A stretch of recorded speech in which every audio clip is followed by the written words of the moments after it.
So this video is going to be about a templating generator that I wrote in Java to help scaffold some of the exercises and example programs that show up in a book by Kochan called Programming in C.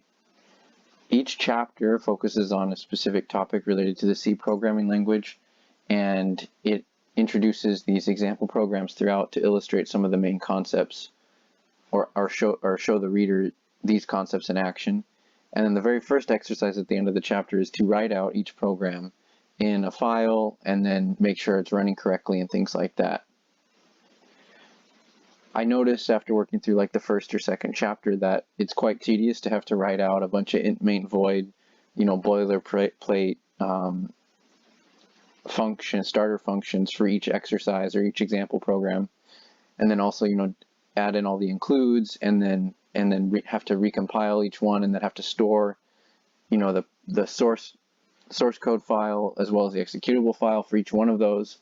So what I did was I came up with this template generator in Java to automate a lot of that code generation so that you only had to compile one program and then only had to keep track of one executable, and then you could just recompile that program with using a makefile and provide that makefile with an argument to dictate which chapter you're going to compile the main program for. So I hope that this video will go across in like kind of 3 steps. I've already done the first one, which is describe the textbook, the chapters, and the exercises. The next one is going to be talking about the template generator, and then the third part I wanted to show some different ways you can write a string length function using pointers in C.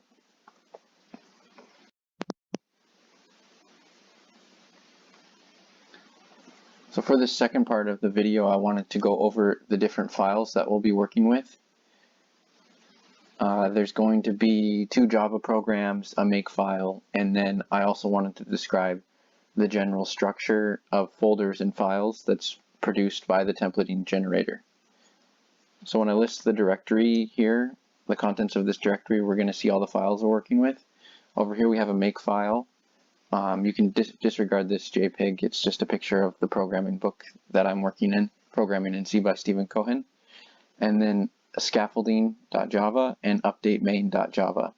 The updatemain.java will, if there is no main function main.c, it will create main.c. If there is a main.c, it will just update main.c to read from a different file or from a different chapter.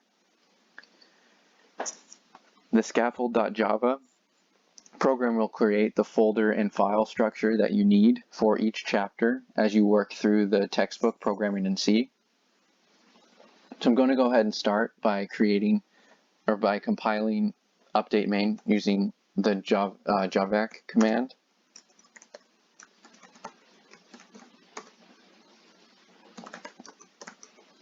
So now we have the class file created, updatemain.class.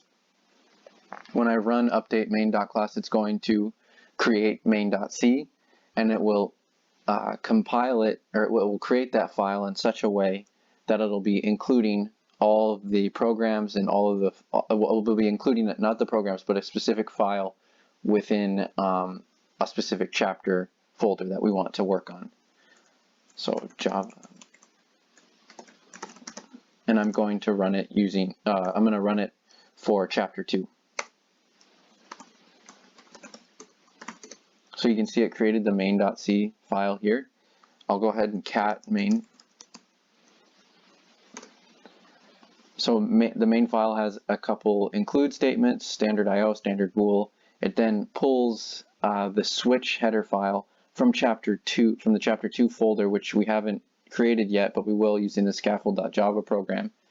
And then it has a basic print title function that's going to be used in formatting the output. And then we have our main function here, which is going to get the program number from the user and then feed that program number into a chapter switch function. The chapter switch function is coming from the switch.h within the chapter folder. The chapter switch function is going to allow us to specify the program we want to run within that chapter, and then run just that program, or just the contents within that program.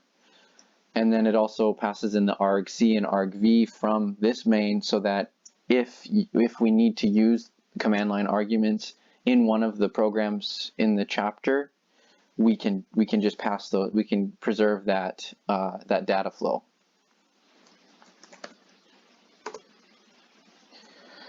Now, in order to scaffold the chapter, and so now we need to just make the chapter folder chapter 2, and then also all the files inside of that folder. And the way we do that is we compile scaffold.java,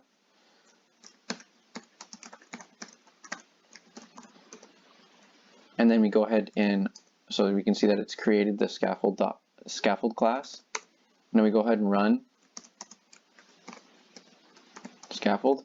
And the way you have to pass it a couple arguments. You have to pass it the name of the folder you want to create, which in our case is chapter 2. You pass it in the number of the chapter, and then the number of exercises in that chapter, which I believe for Programming in C by Stephen Kochan, there's 5. And so what that's going to do is create a folder called chapter 2, and then a bunch of files within that folder. So if we list out the contents of chapter 2, you'll see that there is a helper's header file, a header file for each of the program exercises in that chapter, or the example programs in that chapter in chapter 2, and then a switch file. The helpers file at the moment is empty. The switch file contains some basic boilerplate code. I'll go ahead and cat the contents of that file to the screen. Oops, I need to do cat chapter 2 switch.h.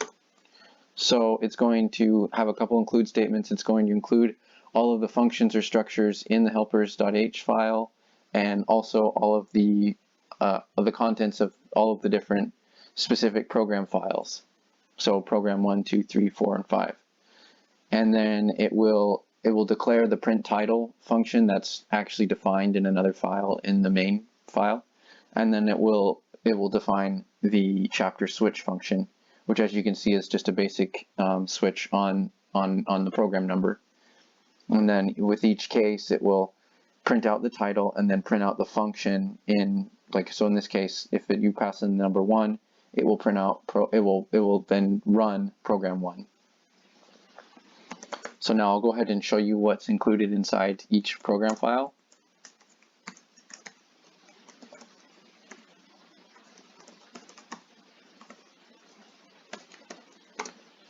So all that program file has is just one function. It has int, a basic function. This is kind of like a local main for each program, and it's uniquely identified by the program, by the chapter it's in, and then the number of the example program.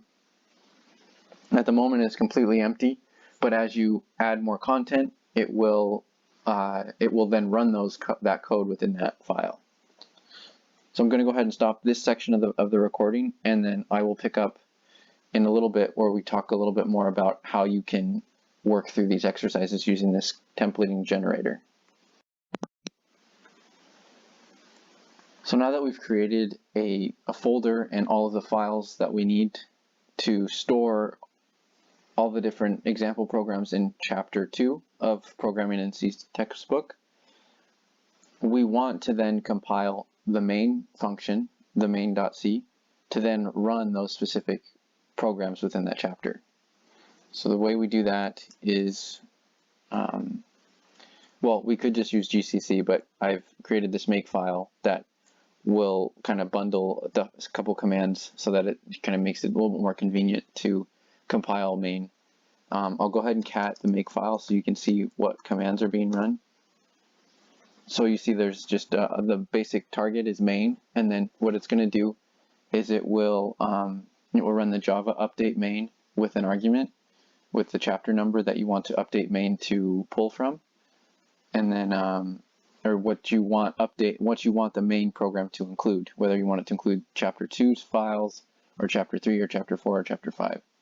and then it'll use the C compiler to compile main and then output the object file.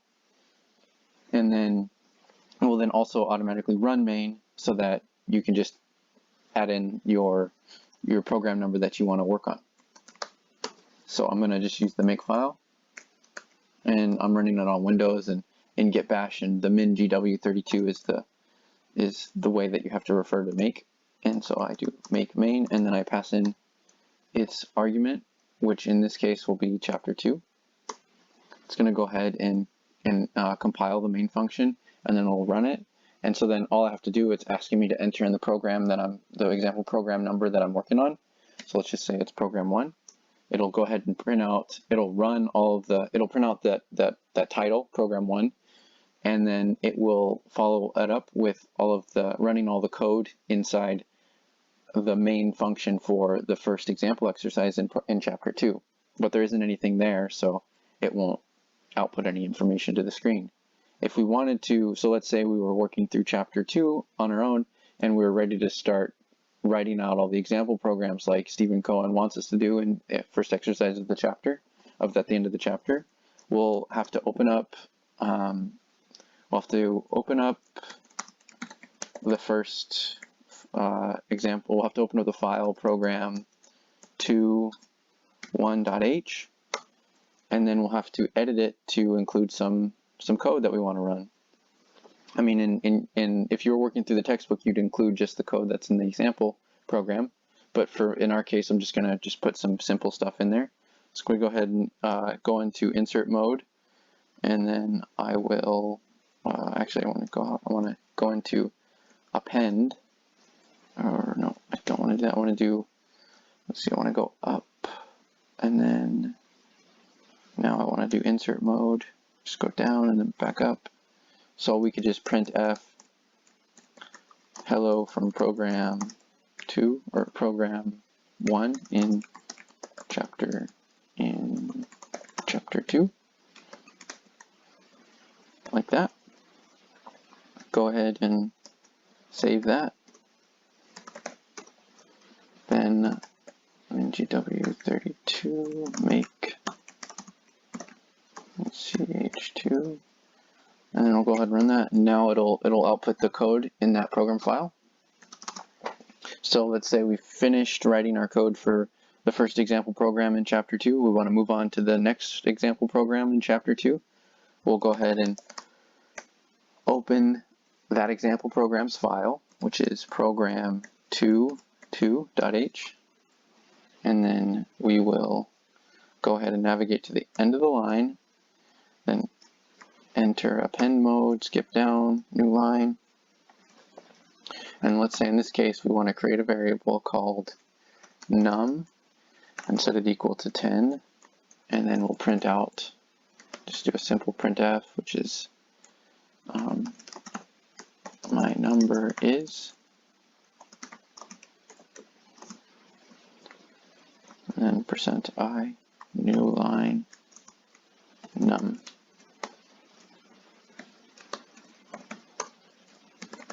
And then we will recompile GW32 make main ch2 program 2 this time, and there you go. And then just so you can see that main and then program 1. So we got hello from program 1 in chapter 2, and then the other one is my number is 10. So what is the helpers file for?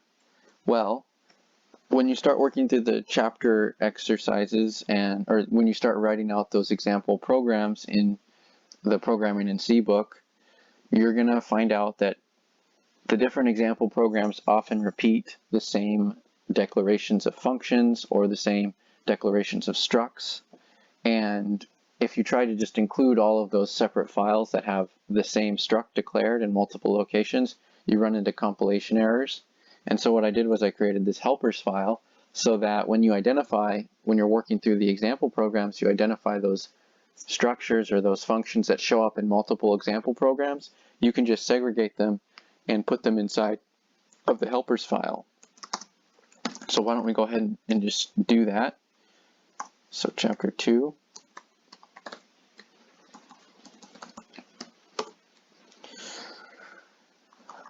and then insert. And so what we'll do is we'll declare a struct called entry, and we'll give it an integer field called value, and then, or actually, I think a better example would be a person, and we can give it a char star name, and then int age, and then you have to end it with a colon like that. Go ahead and save that. And now, if we go into chapter 2, program 2.3.h, there we go. We're going to navigate to the end, so shift $. And now we want to use that struct in this program file. So when we do that is we'd say struct person, and then person dot name is equal to Dylan. Person dot age is equal to 10. Oh wait. So write and quit. Sorry, I wanted to add something else to that. I wanted to print f my name is $s and I am %I years old. Well, I'm going to change my age because I'm not 10. Person.name, person.age. I am actually 29. So there you go. So now, if I did everything correctly, min gw 32 make main ch2, and now I'm going to print out 3. There you go. My name is Dylan and I'm 29 years old. So what this shows you is that I declared a struct in the helpers file, and then the program, the separate file, which is going to contain all of the code for program specific to example program 3 in chapter 2, is able to access that struct in the helpers file. And so that way you can segregate all those common structures and functions that show up throughout the chapter in just the helpers file, and then refer to them anywhere within the chapter, within that chapter folder. So that's really cool. Was there anything else? Oh, the other thing I wanted to say is that you can also take in a command line argument, or you can also do scanfs and things like that from within the specific chapter, or specific example program files. So let me go ahead and do one like that. Chapter 2, program 2.4.h.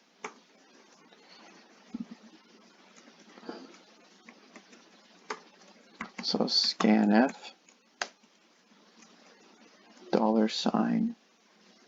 $I, and then I'm going to do the address of num,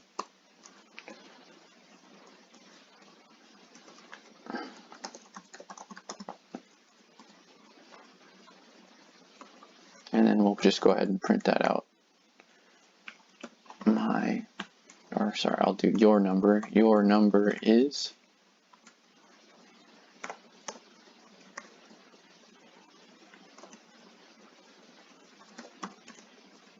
num. Oh, sorry. So printf, please provide a number.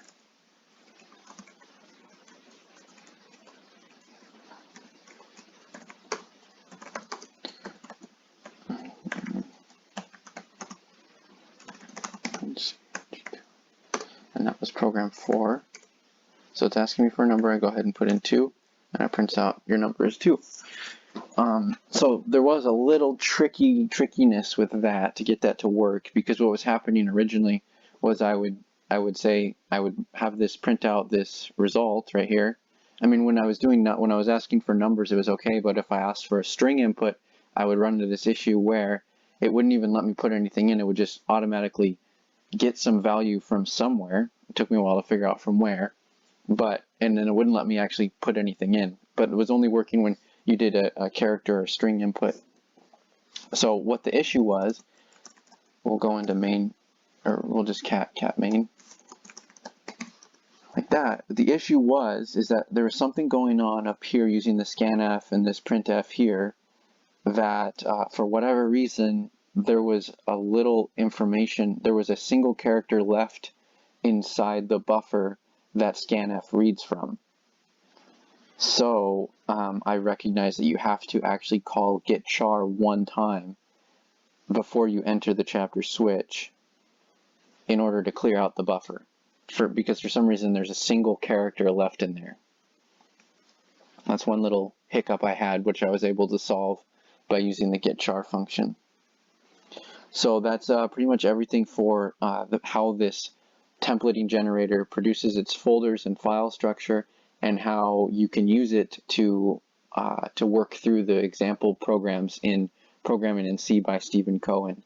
Now, in the last section, I just wanted to go through just to implement a simple string length function that would count up the number of characters in a string. And I wanted to do it in a couple different ways. Just the first way is going to be a normal for loop, and then I wanted to remove some of those traditional for loop characteristics by using pointers, and then I wanted to just show you how minimalist it can become when you use a while loop.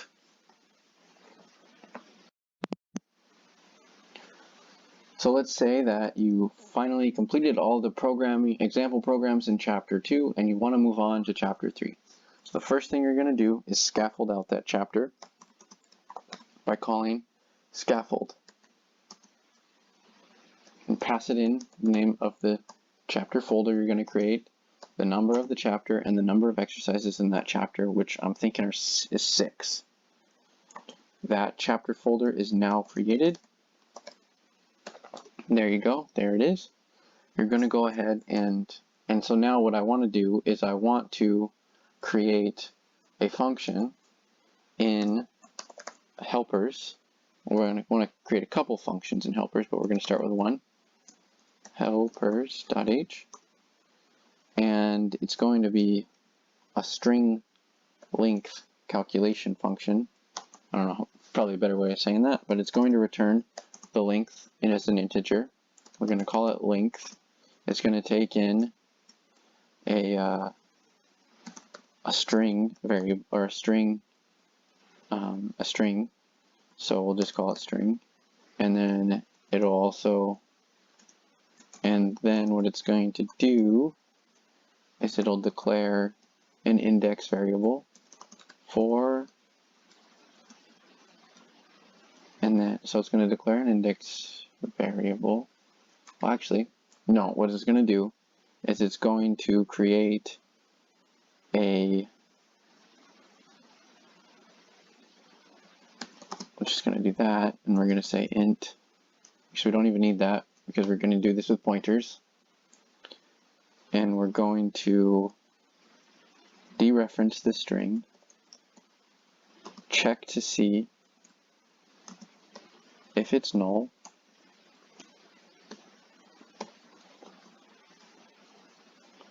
and then we will increment the string pointer to the next variable, and then what we'll need to do is we'll need to use another variable called count, which is incremented to keep track of just how many times we've incremented, and we'll declare that up here, and we'll set it equal to 0. So now that's going to increment, iterate, so first time through, it'll count it. If it is null, then it will not go in there, and it'll come out the other end, so it should be accurate, and we'll just return the count. Nice, okay, that should work. And so what we'll go ahead now is go into chapter 3, and then we'll open up program 3.1.h. We will now want to go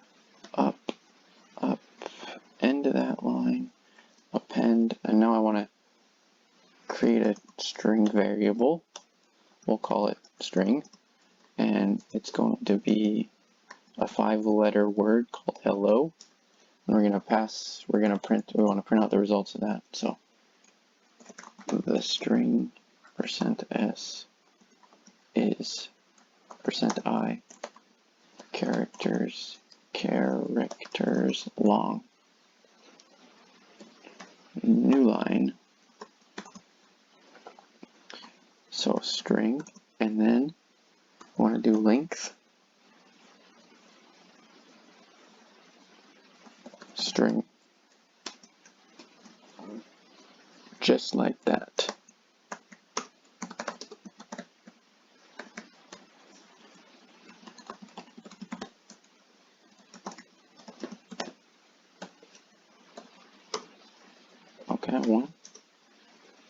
Okay, the string hello is 5 characters long. Perfect, that's exactly what we want. Okay, so that was kind of more of a basic for loop. I mean, it's a little fancy. We kind of got rid of the incrementing index at the front and just incremented the string directly. But I wanted to show you one other additional way of performing this string counting loop. So let's go ahead and go back into the helpers, chapter 3, helpers.h. Now, just append. Okay, so int length 2, it's going to take in a char star, and what we're going to do is we're going to try to get rid of that count. So you don't need an index. We need to dereference the string, check to see if it's null. Then we're still going to need to increment the string. So we're going to keep doing that. But this for loop is going to be empty. I don't want to do anything in there. Instead, we're going to return. Oh wait, no, sorry. Okay, I forgot one thing. We got to create a temp. Temp is equal to string. Okay, we do that. Then we increment, sorry. We're not even going to touch the string. We're just going to touch temp. We're going to check to see if temp, and we'll increment temp like that. So now, after this, temp is going to be a larger number than string. String, like so. So when you take temp and subtract string from it, it should return 5. Oh. Okay. So WQ, clear. Then chapter 3, program 3.2.h. Okay, so $. So I want to do char star string is equal to hello. We'll just use the same word. And then printf the string $s is $i characters long.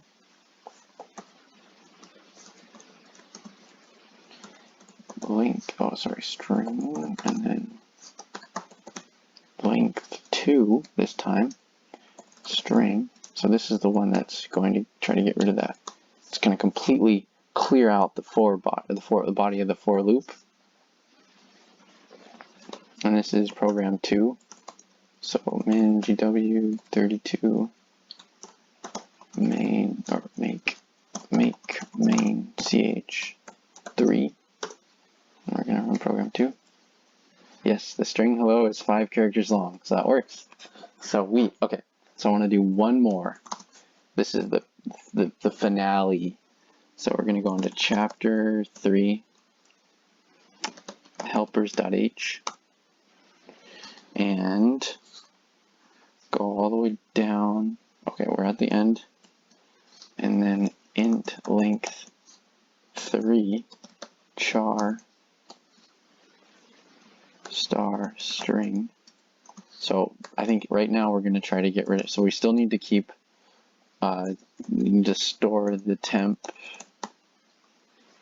And so what we're going to do this time is we're going to do a while loop, and we're going to say while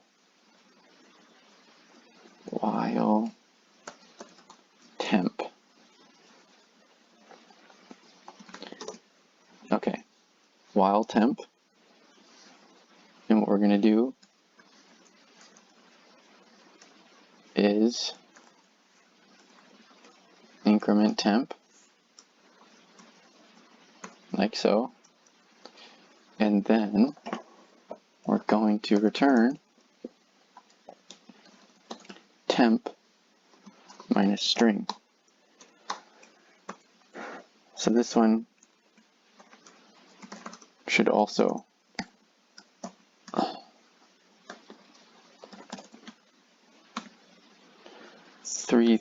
.h. This one should also return 5.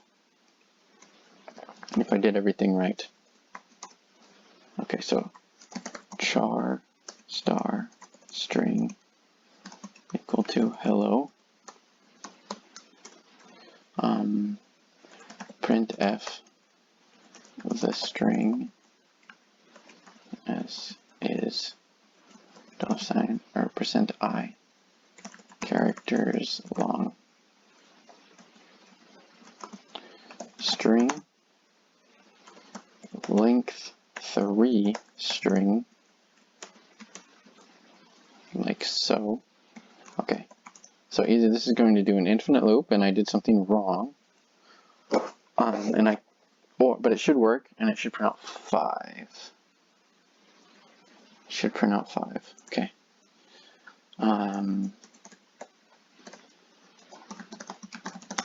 Main ch3. What did I do?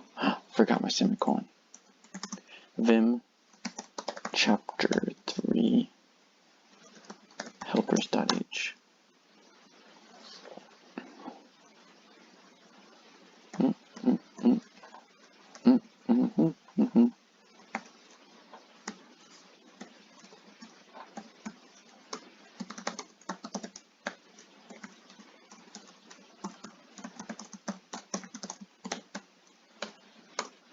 There we go.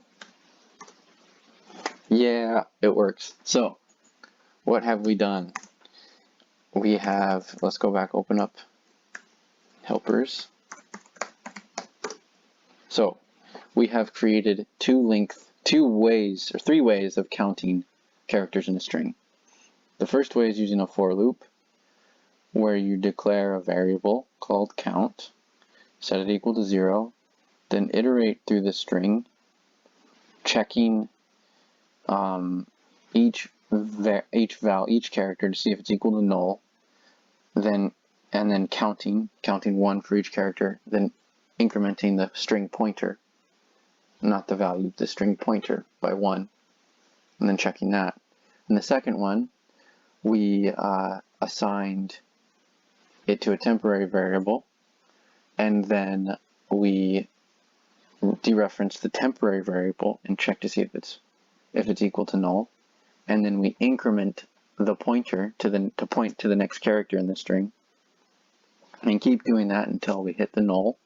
And then when it hits null, we exit, and then we subtract the value of temp from the value of string, because string should be pointing at the start of the string, and temp should be pointing at null. So that actually gives us the full length. And then the last one, what we did was we stored a reference to the string, a second reference in temp, and then we check to see if it's true. In this case, you could say that a character has is a truthy value, which is, if it's a character, it's positive, and then if it's the null character, it's 0 or false. And so it just keeps looking for that, and once it hits the false, it exits and increments it, and then you just do that subtraction at the end and return the result, the difference. And then these are the 3 ways using pointers you can check to see how long a string is. Okay, so that's it for this recording. I hope you guys enjoyed this kind of romp through. Let's see what we used. We used some make files. We used a lot of C. We used some Java. We used a lot of input, output, print writer, stuff like that within the Java classes, and then we also did a little bit of work with pointers and stuff like that.